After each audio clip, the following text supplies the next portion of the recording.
बघतो आपण space of matter. त्यातला पॉइंट आज बघणार आहे तो म्हणजे रिलेशन बिटवीन किंवा expression for molar mass.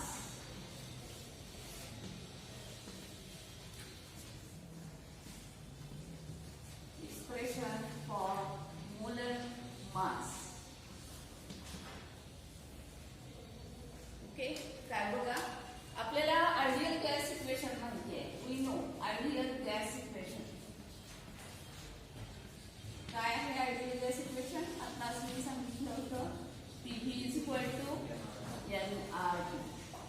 P is pressure, V is volume, N is number of moles, R is gas constant, T is absolute temperature. Okay, आता आपली N ची व्हॅल्यू म्हणजे काय असतं बघा. It is nothing but number of mole. मी Avogadro law शिकवला त्यावेळेला हे एक्सप्लेन केलेलं आहे. अवोगॅड्रो लॉ काय सांगत होता, तर तो लॉ ची स्टेटमेंट काय होती, volume is directly proportional to N. पण N म्हणजे काय, तर number of mole. Number of mole कसे काढले जातात, मी असं तुम्हाला सांगितलं होतं बघा की केळी वगैरे 1 नग 2 नग असं मोजण्यापेक्षा डझन मोजणं सोपं जातं. जसं की कागद डझन मध्ये कधी शक्य आहे थोड्याफार प्रमाणात घेणार असू तर, पण घरात आपल्याकडे PC किंवा प्रिंटर अवेलेबल आहे आणि आपल्याला कागद घ्यायचे आहेत, आपण डझनवर नाही रिमवर घेतो. यानुसार युनिट ठरलेले आहे. तसंच जर मला समजा मोलेक्युल मोजायचे ह्या चॉकचे, शक्य आहे मी डझनला मोजणं, क्वाइट इम्पॉसिबल. अगदी मी एक कण जरी घेतला तरी यात 1,00,000 मोलेक्युल असते. त्यामुळं असं मोजणं शक्य नाही. म्हणून अवोगॅड्रोने एक नंबर दिला. तो नंबर काय होता, तर एखाद्या सबस्टन्सचं असं वेट ज्याच्यामध्ये अवोगॅड्रो नंबर एवढे पार्टिकल असतात. आता अवोगॅड्रो नंबर कोणता, 6.022 × 10⁻23 हा अवोगॅड्रो नंबर होता. 6.022 × 10⁻23 आणि एवढे नंबर ऑफ पार्टिकल असणारे त्या सबस्टन्सचं वेट म्हणजे 1 मोल. म्हणजे समजा चॉकमध्ये समजा मी हा अर्धा केला आणि त्यात समजा एवढे पार्टिकल मावत असतील 6.022 × 10⁻23 तर त्याचं ते 1 मोल. मग पाण्याचं तेवढंच असेल का, नाही. कदाचित 1 ml पाणी सफिशियंट असेल. असं प्रत्येक सबस्टन्सनुसार ते बदलतं. मग डिपेंड कशावर आहे, तर मोलर मास. एका मोलर मासमध्ये, एक मोलर मास म्हणजे प्रत्येक मोलेक्युलचं वेगवेगळं असतं मोलर मास. जसं की फॉर एक्झाम्पल हायड्रोजनचा ॲटॉमिक वेट 1, मग मोलर मास H2 असं लिहितो ना आपण. मोलर मास किती झालं, 2. म्हणजेच 2 ग्रॅम हायड्रोजन मध्ये किती नंबर ऑफ मोलेक्युल असणार आहेत, 6.022 × 10⁻23. असं वॉटरचं काढायचं झालं तर मोलर मास बेरीज करा. हायड्रोजनचं 1 ॲटॉमिक वेट, ऑक्सिजन 16, किती झालं मग वॉटरचं मोलर मास. वॉटरचं मोलर मास एवढा, यस 18. तर 18 ग्रॅम एवढं ज्या वेळेला आपण पाणी घेऊ त्यावेळेला त्याच्यामध्ये नंबर ऑफ मोलेक्युल किती असणार आहे, 6.022 × 10⁻23. समजा मी सांगितलं तुम्हाला 9 ग्रॅम वॉटर घेतले आणि तुम्हाला काढायचं आहे नंबर ऑफ मोल. 18 ग्रॅम पाणी म्हणजे 1 मोल. 9 ग्रॅम म्हणजे किती, नंबर ऑफ मोल हाफ किंवा 0.5 मोल. कसं काढलं आपण हे, N is equal to given mass divided by molar mass. असा सिंपल फॉर्म्युला आहे. तो आपण तिथं डीपमध्ये बघितला होता. मी अवोगॅड्रो लॉ शिकवताना हे सांगितलं होतं. M given molar mass divided by given mass divided by molar mass. Okay, आता ही व्हॅल्यू आपण या इक्वेशन मध्ये ठेवू. Suppose this is equation 1. Put value of N in equation 1. काय मिळेल बघा, PV is equal to M/M RT. आपल्याला एक्सप्रेशन मोलर मास साठी हवंय म्हणून M इकडे घेतला. उरलं काय, इकडे घ्या ना सगळं. एम इकडे आला, पीव्ही इकडे गेला. बघा मी असं डिवायडेड बाय पीव्ही म्हणून. Yes, it is okay. And this is expression for molar मास. जर समजा तुम्हाला त्या गॅसचं गिवन मास माहिती असेल, गॅस कॉन्स्टंट तर माहितीच आहे, सगळ्या गॅससाठी तो कॉन्स्टंट असणार आहे. टेम्परेचर माहिती असेल, प्रेशर माहिती असेल, व्हॉल्यूम माहिती असेल, तर you can calculate molar mass of that particular gas. Okay. आता समजा तुम्हाला पीव्ही इक्वल टू एनआरटी हे आधी गॅस इक्वेशन माहिती आहे. एकच गॅस आपण कन्सिडर केला, अंडर एक्सपेरिमेंट आहे, आणि त्याच्या पहिल्या कंडिशनला समजा इनिशियली प्रेशर P1 असेल, व्हॉल्यूम V1 असेल आणि टेम्परेचर T1 असेल पहिल्यांदा. नंतर समजा आपण ह्या सगळ्या कंडिशन चेंज केल्या. समजा आपण टेम्परेचर वाढवलं, टेम्परेचर T2 केलं, त्यावेळेला नक्कीच प्रेशर बदलणार आहे, व्हॉल्यूम सुद्धा बदलणार आहे. ओके. आपल्याला दोन कंडिशन मिळाल्या, प्रेशर व्हॉल्यूम टेम्परेचरच्या इनिशियल वेगळ्या आणि नंतरच्या वेगळ्या फायनल. या दोघांसाठी आपल्याला आयडियल गॅस इक्वेशन लिहिता येतं. P1 V1. आता N1 लिहायचं नाही कारण गॅस एकच आहे कन्सिडर केलेला. हा, एक्सपेरिमेंट मध्ये आपण एक गॅस जो कन्सिडर केलाय त्याच्या नंबर ऑफ मोल काही चेंज करणार नाहीये, त्यामुळे N कॉन्स्टंट ठेवूया. R चेंज होईल का? नाही, तो सगळ्या गॅससाठी ऑल कंडिशन साठी कॉन्स्टंटच आहे. R ची व्हॅल्यू R1 R2 होणार नाही, चेंज होणार नाही. And P1 P2 V2 N R P2. NR ची व्हॅल्यू काढूया दोन्हीकडे. P1 V1 divided bye P1. N R is equal to P2 V2 divided by P2. जर समजा LHS इक्वल असेल तर RHS must be equal. समजा ह्याला इक्वेशन किंवा इक्वेशन लिहूया.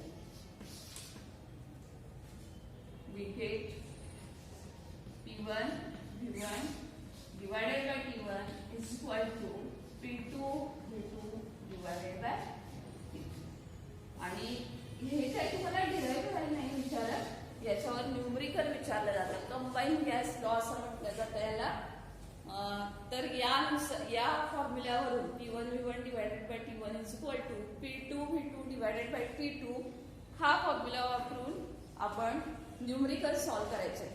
आता आज मी घेणार आहे ते फॉर एक्झाम्पल एक न्यूमरिकल आहे, लिहायचं प्रमाणे आणि आपण सोडवूया. ते फळ्या पण लिहितील मी, पण वहीत पण लिहून घ्या. नोट्स पण टाकणार आहे.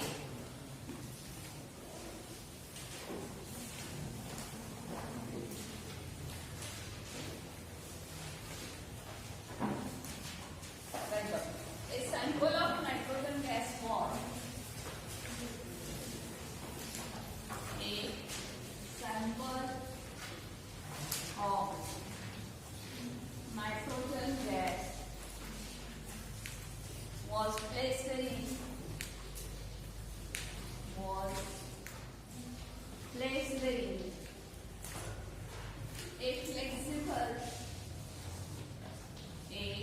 flexible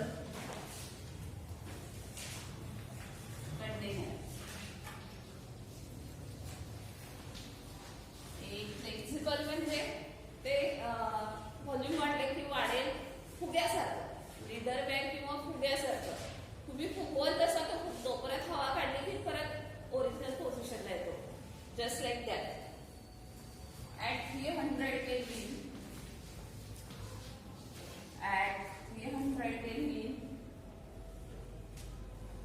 and at pressure of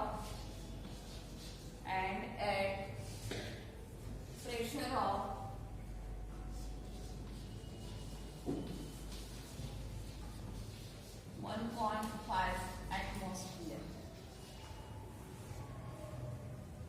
the gas was compressed. The gas was compressed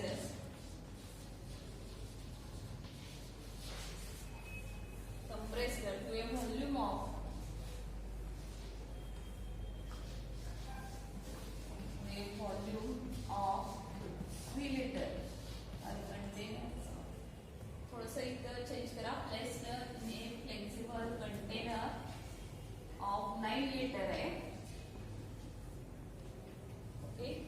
temperature and heated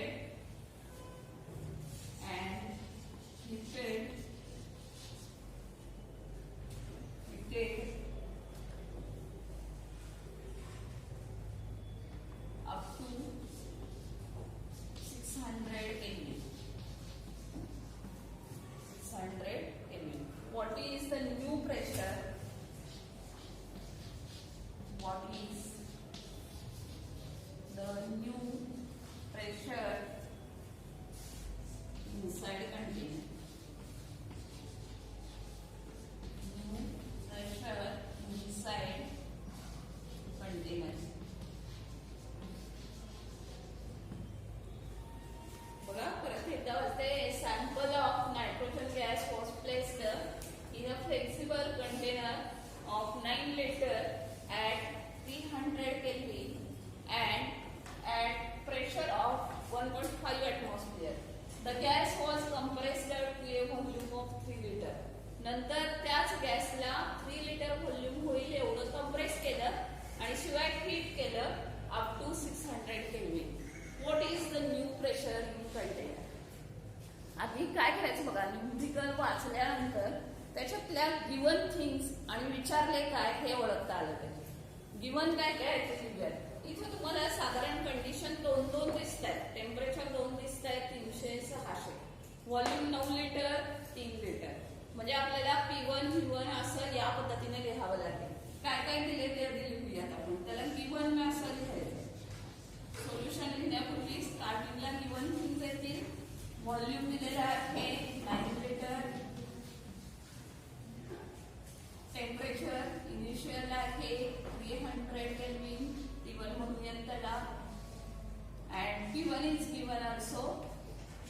P1 is 1.5 atmosphere. Second condition सुद्धा दिलेले आहे. व्हॉल्यूम आपण कंप्रेस केले आहे अप टू 3 लिटर. टेम्परेचर वाढवले 600 केल्विन इतकं. And you have to determine pressure at second condition. तुम्हाला pressure determine करायचं आहे सेकंड कंडिशन. ओके, फॉर्म्युला कोणता वापराल मग? Yes, which formula? आता इथं होता तुम्ही T1 divided by T1 is equal to P2. Yes. Yes, किमती घाला त्याच्यामध्ये. सोडवायला सुरू करा माझ्याबरोबर. आन्सर सांगायचं. जे विचारलेलं आहे ते लेफ्ट साइडला ठेवा.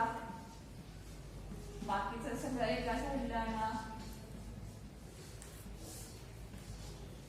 Yes.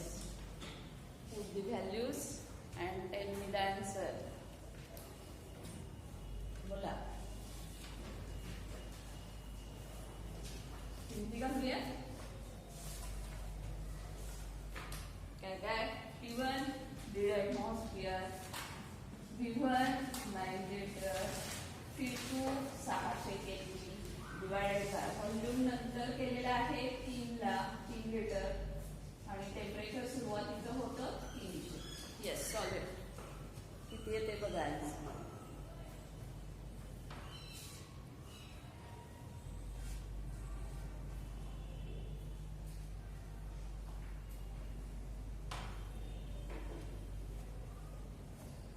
काय येईल आन्सर? येस, 9 आलं.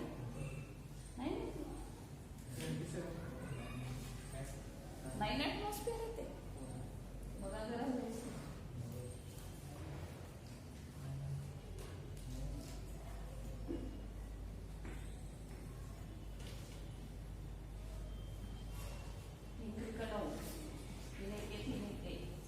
दीड गुणिले 6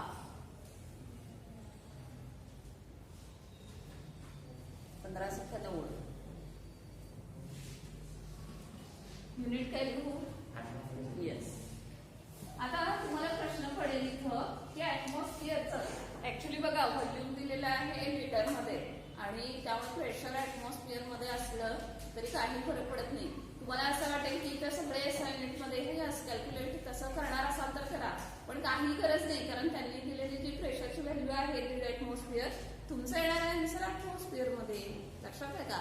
फक्त लक्षात ठेवायचंय, जर टेम्परेचर समजा 0°C, 10°C असं जर म्हटलं असेल तर तुम्हाला ते केल्विन मध्ये करावं लागेल का? कारण इथं जे आपण टेम्परेचर वापरतो ते ऍब्सोल्यूट वापरतो, स्मॉल टी वापरत नाही, कॅपिटल टी वापरतो. तेवढं तुम्हाला कन्वर्ट करून घ्यावं लागेल. हे सुद्धा लक्षात ठेवायचं, ज्यावेळेला गिवन थिंग्स लिहिता की नाही त्याच वेळेला हे युनिटचं कन्व्हर्जन करून घ्यायचं आहे आणि मग ते फॉर्म्युल्यामध्ये व्हॅल्यू त्यानुसार घालायचे. ओके. आता पुढचे जे 2 न्यूमरिकल आहेत ते मी तुम्हाला डायरेक्ट ऍज अ नोट्स मध्ये टाकते. सोडून घ्यायला काय हरकत नव्हती, पण तुम्हाला लॉग टेबल आल्याशिवाय हे न्यूमरिकल सोडवता येणार नाही. ओके. नंतर आपण ज्यावेळेला तुम्ही लॉग टेबल शिकाल त्यावेळेला परत सॉल्व्ह करू त्या लॉगच्या सहाय्याने. पुढचा लॉ बघा, डाल्टन्स लॉ ऑफ प्रेशर.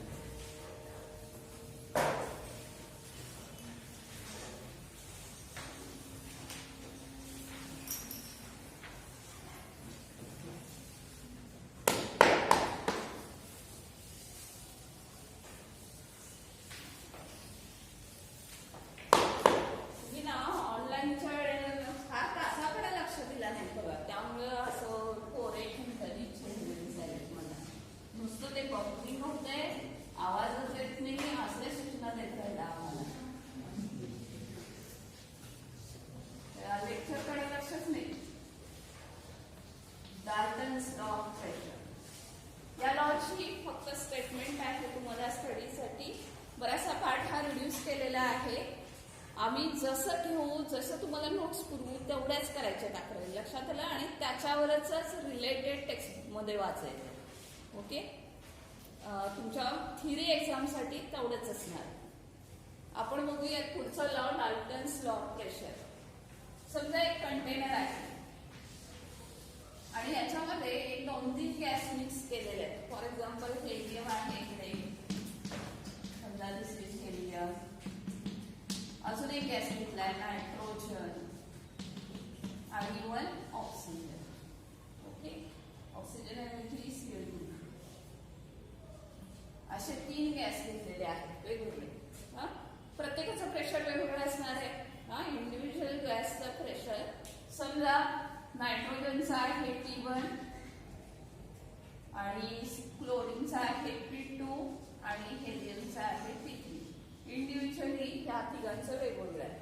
पण ह्या कंटेनरमध्ये ते एकत्र झाल्यानंतर टोटल एक काहीतरी प्रेशर तयार होणार आहे या 3 गॅस मधून. आणि सगळ्यात महत्वाची अट ही आहे की इथं कोणती रिॲक्शन नाही झाली पाहिजे. जर समजा रिॲक्शन झाली, हीट तयार होईल कदाचित किंवा हीट ऍब्सॉर्ब होईल, त्यामुळे प्रेशरमध्ये फरक पडतो. त्यामुळे इथं महत्वाची अट आहे नॉन रिॲक्टिंग गॅसेस. जर समजा नॉन रिॲक्टिंग गॅसेसचं मिक्सचर असेल तर total pressure exerted by this mixture is equal to sum of pressure of individual gases. प्रत्येक गॅसनं एक्झर्ट केलेल्या प्रेशरची बेरीज म्हणजेच त्या टोटल मिक्सचरचं प्रेशर असणार. Okay. This is Dalton's law of pressure. म्हणजे फक्त स्टेटमेंट आणि एक मॅथमेटिकल एक्सप्रेशन असणार आहे तुम्हाला. ओके. स्टेटमेंट समजली आहे. Dalton's law of pressure, total pressure exerted by mixture of non reacting gases is equal to sum of pressure of individual gases. प्रत्येक गॅसच्या इंडिव्हिज्युअली जे प्रेशर आहे त्याची बेरीज म्हणजे त्या मिक्सचरचं टोटल प्रेशर असतं. ओके. पुढचा पार्ट बघूया, कायनेटिक मॉलिक्युलर थिअरी. पुढचा पार्ट आहे कायनेटिक मॉलिक्युलर थिअरी. गॅसेस साठी दिलेली आहे थिअरी ऑफ गॅसेस. याची पोस्टुलेट विचारले जातात.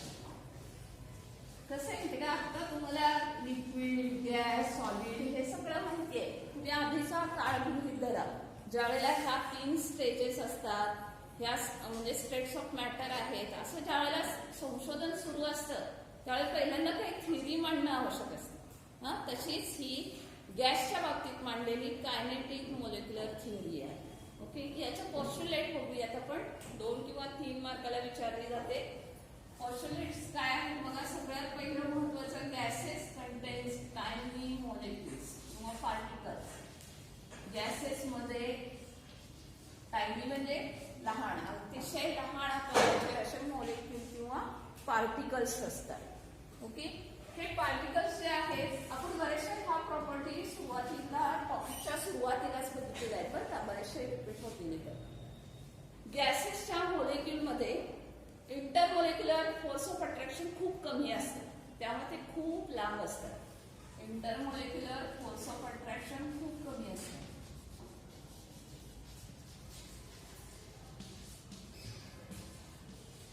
आणि त्यामुळे स्पेस काय असतो, जास्त असतो, इज व्हेरी लेस. आणि त्यामुळे इंटरमॉलिक्युलर स्पेस जो आहे तो काय असणार आहे, व्हेरी हाय. आणि त्यामुळं जर तुम्ही एखादं कंटेनरचं व्हॉल्यूम बघितलं बघा, समजा हे कंटेनर आहे, यात आपण हिलियम किंवा हायड्रोजन गॅस भरलाय समजा, आणि याचं कंटेनरचं साधारण समजा 1 cm³ आहे व्हॉल्यूम, तर तुम्ही काय म्हणणार, तो गॅस सुद्धा 1 cm³ आहे. पण ऍक्च्युअली गॅसचं व्हॉल्यूम तेवढं आहे का बघा, किती लांब लांब आहेत ते मॉलिक्यूल. म्हणजे actual volume is very less than that container. Container पेक्षा त्या गॅसचं व्हॉल्यूम खूप कमी असतं. असं का झालं, कारण गॅसचे कॅरेक्टरिस्टिक काय आहे, इंटरमॉलिक्युलर फोर्स ऑफ अट्रॅक्शन खूप कमी आहे, त्यामुळे खूप लांब लांब आहेत ते मॉलिक्यूल. आता समजा वर्गात 5च विद्यार्थी असले, पण हा वर्ग आहे कसा आहे ना, पण म्हणताना आम्ही काय म्हणणार 11C.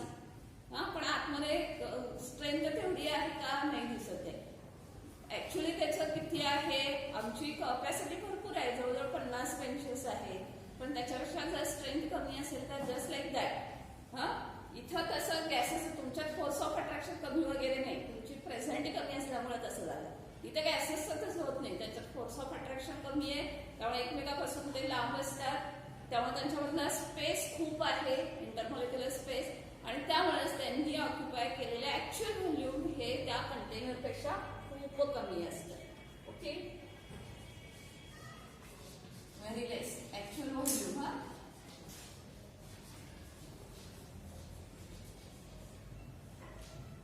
तिसरा पॉइंट बघा, हे सतत ना कोलाइड होत असतात.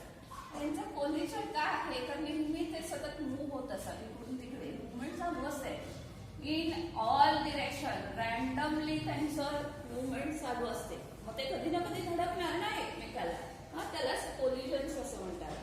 Gases molecules are in random motion and therefore they collide with each other. आणि या कोलिजनमुळे ही जी कोलिजन्स आहेत, ऍक्च्युअली कायनेटिक मॉलिक्युलर थिअरीनुसार ही कोलिजन्स हे इलॅस्टिक कन्सिडर केलेले आहेत. इलॅस्टिक म्हणजे तुम्ही ते तुमच्या मास्कचं इलॅस्टिक असं कन्सिडर करू नका. इलॅस्टिसिटी ही एक प्रॉपर्टी आहे, तुम्ही फिजिक्समध्ये स्टडी कराल. इलॅस्टिसिटी म्हणजे नेमकं काय, तर त्यांची कोलिजन्स ज्यावेळेस होत असतात, धडकतात, त्यावेळेला नायदर एनर्जी क्रिएटेड, म्हणजे एनर्जी त्यातनं गिव्हन आउट होत नाही किंवा ऍब्सॉर्ब केली जात नाही. लक्षात येते का बघा, ज्यावेळेला गॅस मॉलिक्यूल धडकतील त्यावेळेला त्या धडकण्यामुळं कुठलीही एनर्जी बाहेर टाकली जात नाही किंवा आत ऍब्सॉर्ब करून कोलिजन होतात असंही काही होत नाही. यालाच म्हणतात इलॅस्टिक. लक्षात आलं. आणि या कोलिजन्समुळेच की नाही या वॉल ऑफ कंटेनरवर एक प्रकारे प्रेशर डेव्हलप होतं. Okay, due to this collisions pressure is exerted on wall of container. अतिशय महत्वाची प्रॉपर्टी आहे ही. And this is given by kinetic molecular theory असं म्हणतात त्याला. याचे साधारण ना मी आता सगळे एकत्रच केले अझम्पशन, पॉइंट वाईज लिहिले. आता हे 6 ते 7 पॉइंट होतात. जर 3 मार्काला विचारलं तर किमान 6 पॉइंट लिहायचे. ओके, 2 मार्काला विचारलं तर 4 पॉइंट. लक्षात आली ही थिअरी. आपण आधी बघितलेले पार्ट आहे बरं का, सगळं जे काही बघितले बरेचसे प्रॉपर्टी आपण आधी बघितले, फक्त अंडर कायनेटिक मॉलिक्युलर थिअरी बघ. ओके, पुढचं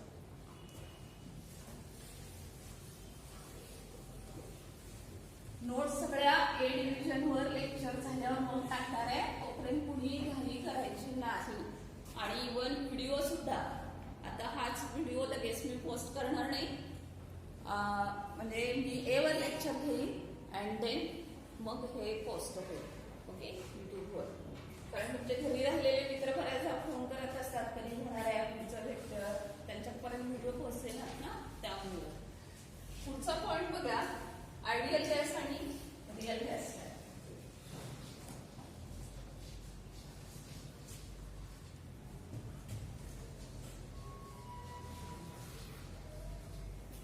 आपण आयडियल गॅस इक्वेशन बघितलं, हा हे इक्वेशन ओबे करणारे सगळे गॅसेस हे आयडियल असतात. याचाच अर्थ बघा, PV divided by RT is equal to NRT is equal to 1 यायला पाहिजे, बरोबर काय? याचाच अर्थ PV is equal to NRT ना. PV divided by NRT is equal to 1 येतं. आणि रिअल गॅसच्या बाबतीत मात्र ते हा लॉ ओबे करत नाही, म्हणजेच PV by NRT is not equal to 1. हा जो फॅक्टर आहे पीव्ही बाय एनआरटी, हा फॅक्टर त्यांचा 1 येत नाही. नॉट आयडियल किंवा रिअल गॅसेस असं म्हणतात. आता आयडियल गॅस जर हे ओबे करत असतील तर त्यांचे सगळे कायनेटिक मॉलिक्युलर थिअरीचे सगळे पॉईंट इकडे येतात बरं का. म्हणजे त्यांची कोलिजन्स इलॅस्टिक असतात, इलॅस्टिक इकडं नॉट या पद्धतीने. Okay, actual volume is less.